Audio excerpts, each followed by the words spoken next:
So Dion's sister Kelsey Alcon, she was arrested on charges of supplying drugs. I'm not really sure if it's true because last week Shakambotaurikana food. Let me just read a post and I wanna. As breaking news, Kelsey, the drug supplier's sister Dion, has been arrested on charges of supplying drugs.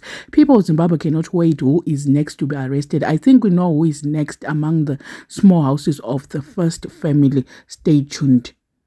Ndo post yandaonawo iri kutaurwa nezvekuti sisi vakangangurwa nezuro. Kuye vanga kambonzi vakatiza. Ndakambonzwa nyaya kunzi vakatiza vakadii I don't know. But regai timirire tione nhasi aiwa nhasi holiday anti tomirira toona mangwana kuti zvinenge zvakamira sei zvinhu zvacho kuti tichaona here vachiapia court tichaona chii chichaitika because avo vamwe vacho vari kudzokera mangwana is it 12 or 13 I mean between 12 and 13 ndo pavari kudzokera futi kucourt for bail hearing.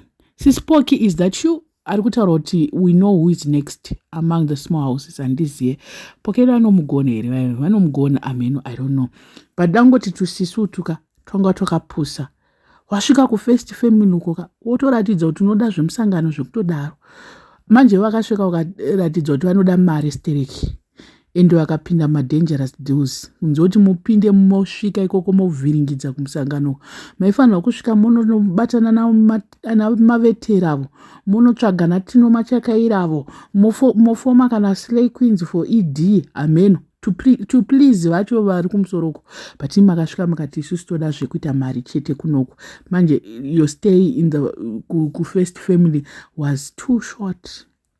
Your stay was too short and it's so sad kuti muri kubuda mungori musina chamuinacho ndozvo and mukadotesa kuti period yacho yakakura hade unyeperana kuti from 19 to it's like 4 years variko first family but chamabuda nacho hapana chamabuda nacho pa 4 years idzodzo 5 years dzamaita dzamamuri first family you caused more harm. Mwana wakapedzera ndimuri kuaccuse kuti mamuchisupply mwana madrugs so you caused a lot of confusion ikoko amungambodiwe zvakatopera and even kuri kunzi kureleaswa ka she's going to live in hell. It's not going to be easy this time. Otobhiyevha vasikana kana zvekuposta izvi motombosiyana nazvo manje kana Diona angangurwawo adai so veduwe ndiwo atachitoti kana ari kunze udai so sisi vachawana help vachazoita sei ame vacho ivo vayenga vatomira because ndo vamwe vanenge vachiita kuti vana vaite end up vaita zvavaita izvi hani ndo small girls with big god era ngavanamate zvakasimba chaizvo. They must pray hard.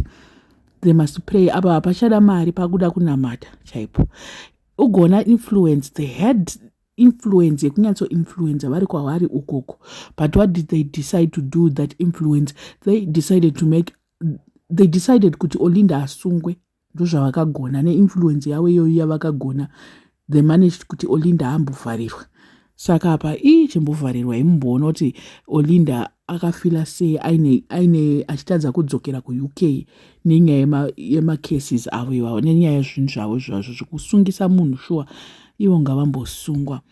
ZANU-PF haina kuchena modzidza nhasi muchaivenga mukangonzwa kuti ZANU-PF kana wedhe kuti munangagwa munorivenga semavengero atinoriita saka chimboonai kuti zvakamira sei. MaBBO aya achanowainira mauyu kujeri uko ndokwamunenge makumashandisa minome makupfeka inenge yakunyatsofita kana kuti muchaita mabeauty contest muri kujeri ikoko nemaBBO enyu haminoti vachanoita sei koko. But anyway, I don't know what you guys think. Let me know in the comment section what are your thoughts. Panya Eva said a subscriber, please make sure that you're subscribed. Road to 50,000. We are almost at 43 now, so please let's move. My numbers edu this week. Let's move.